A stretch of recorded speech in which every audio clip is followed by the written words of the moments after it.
I'm going to talk about the summary of the lessons that I got during this semester. This is also going to be the last video from me on this channel, probably. Alright, without any further ado, let's jump to the first topic. Sometimes to start a conversation with someone, we usually do this thing called small talk. There are so many things that we can say to start a small talk, such as, "Hey, how are you doing?" Or, "Hello, how are you feeling today?" Other than those, we can also do it by giving a compliment to someone that we want to talk with. A compliment means a praise for someone. You can give someone a compliment by saying, "Hey, you look nice today." "Wow, I like the way you styled your hair. Is that a new shirt? It looks great on you." If you receive a compliment from someone, you can simply thank them for it by saying something like, "Thank you so much," or "Thanks, that's very kind of you." One thing you should remember when you're giving a compliment to someone is to not overdo it or exaggerate it, because that might make the person that you compliment feels rather annoyed or weirded out. There are some expressions that we can use when we are talking about health or illness with someone. Some of the examples are, "Are you feeling alright?" or "What's the matter?" If you are the one who is feeling unwell and your friends ask you those questions, you can answer them by saying, "I feel ill," or "I'm not feeling well. Please always take a good care of yourself. And if you feel sick, go seek for professional help immediately." Don't shrug it off like it's no big deal. Your health and well-being is so important. In life, there will always be a moment where we feel sad or grieve about something. When something unfortunate happens to someone, we usually feel sympathetic for them and give them our condolences. Some expressions that you can say are, "That must be really rough on you," or "That is such a terrible thing to happen." When someone is giving you their condolences, you can just say a simple thank you to them to let them know that you acknowledge their support. Because I understand that sometimes when we feel sad, we just want to be left alone and we don't want to hold any conversation with anyone. But it is important to let people know that we noticed their kind intentions. To describe someone or something, we must know the characteristic of the person or the thing that we want to describe. For instance, if you want to describe someone, you can point out their physical appearance, such as how they build, or perhaps the color of their hair. You can also describe them by talking about their personality, or maybe their interests. One thing you should always remember when you want to describe someone is to always be polite and choose the suitable and appropriate words. Avoid using words like ugly or fat. That is just highly rude and insensitive. The next thing is describing object. You can describe an object by mentioning the shape of the object, the purpose or the function of it, or maybe the color of the object. For example, you want to describe your favorite book. You can describe it by mentioning the title of the book, the material of the cover, like if it's a soft cover or a hard cover. You can also mention the color of the cover, and so on. When we are talking about our daily routines, we can start it by telling about the first thing that we do after we wake up in the morning, the activities that we do during the afternoon, until the time we go to bed. Always remember that your daily routine and other people's daily routine are different, and that is okay. Don't judge people for doing things differently than you do. We apologize when we do something unpleasant to other people and regret what we did. Apologizing can be such a hard thing to do, especially when we feel like not everything is completely our fault.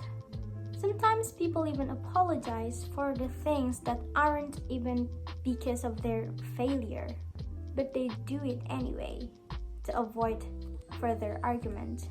But if you are stuck in a situation where you are completely in the wrong, please apologize, no matter how hard or embarrassing it is. To say an apology, people usually simply say, "I'm sorry," or "I apologize," and then adding extra sentences to express their regret and ask for forgiveness. If you want to accept someone's apology, you can say, "That's alright," or "Don't worry about it." It is not healthy to hold grudges. So when people are offering you their apology, try to soften your heart for them and accept their apology. Always remember that it might be hard on them too, and they probably really regret doing the thing that made them apologize to you. We complain when we are not satisfied about something. When you want to complain about something, it is important to always stay polite. When you are expressing your annoyance, try to start your complaint by saying, "Excuse me, but I would like to make a complaint." Or, "I'm sorry to say this, but..." No matter how annoyed or dissatisfied you are, you should try to stay calm and polite. When someone is giving you a complaint, you can either accept it or reject it. To accept it, you can say, "I'm sorry, I promise not to do the same mistake again." Or reject it by saying, "Sorry, but there is nothing I can do about it." You can add reasons and ask the other person to give you more specific information about the problem. Alright, I think that's all that I can conclude from this semester's basic speaking materials. I'm terribly sorry if I said something wrong. Please kindly tell me if I said something that is untrue. And I apologize if I missed something, or if my explanation is hard to comprehend. Next, I will tell you about my impression towards the face-to-face speaking class and the online speaking class. For the face-to-face speaking class, I think one of the biggest advantage is that we can do it more spontaneously. We can just raise our hands and share our thoughts with everyone. But personally, as someone who lacks in self-confidence and as someone who has a really low self-esteem, face-to-face class can be really terrifying sometimes because I'm too afraid to say the wrong thing, and the anxiousness makes my head goes blank. But on the bright side, face-to-face class can actually be used as an opportunity to grow ourselves, to be a more confident person who isn't afraid to say the wrong thing. Because doing something wrong is actually a part of learning. We can't be right all the time. Online class can be such a burden for some people. I know that some people are probably having a hard time attending online classes because of the internet connection problem and such. I personally have accidentally skipped my classes because my Wi-Fi were having some troubles. Next to that, the lack of excitement and enthusiasm also become one of the main problems. in online class. Because sometimes there are moments where the lecturer says something and the students just don't answer. But on the other side, online class make it easier for some people, and by that I'm talking about shy people. It is easier for them to do more because they don't have eyes staring at them when they're talking, which helps them to forget about their low self-confidence issue. Overall, both face-to-face and online class have their own positive and negative. I don't know which one that I prefer because I think that as long as I can learn, it doesn't really matter.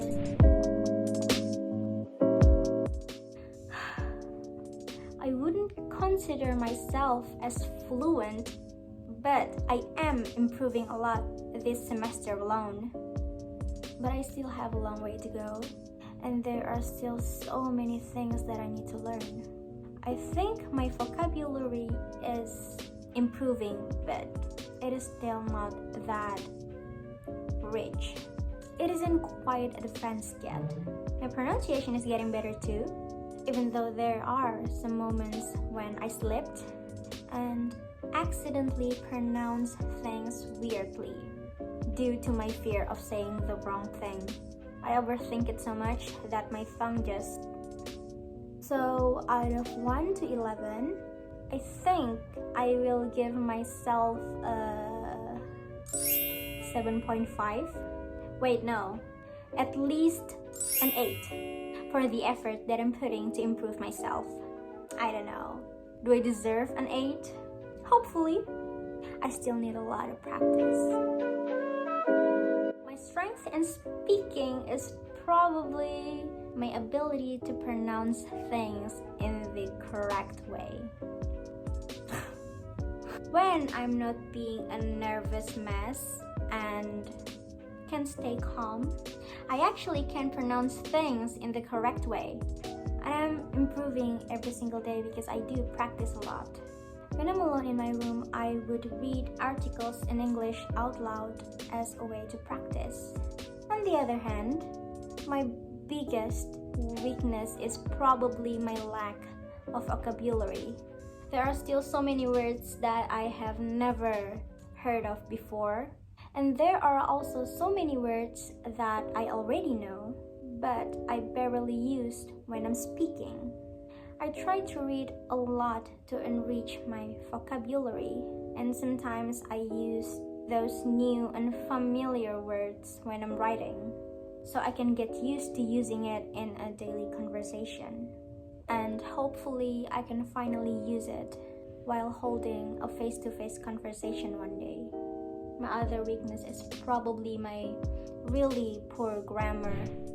Okay, I think that's all for my last video on this channel. I just want to say thank you a lot if you managed to watch it till the end. I would also like to say thank you to my lecturer for giving us the opportunity to make this type of video because it helps me improve my speaking skill a lot. This also helps me to boost my confidence, so I'm really grateful for the opportunity that you have given.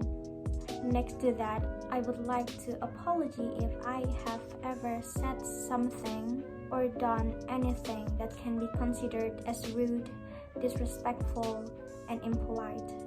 If I have ever unconsciously done that, I am terribly sorry. Once again, thank you so much for always being so kind, thoughtful, and patient with us. Big thanks to you for helping me improve this much, ma'am. And then to my classmates from this class, if you're watching this, I hope you're currently doing okay, and if you're not, I hope your pain will ease soon. I hope we will be able to meet again soon and study in the classroom together again. Stay healthy, everyone.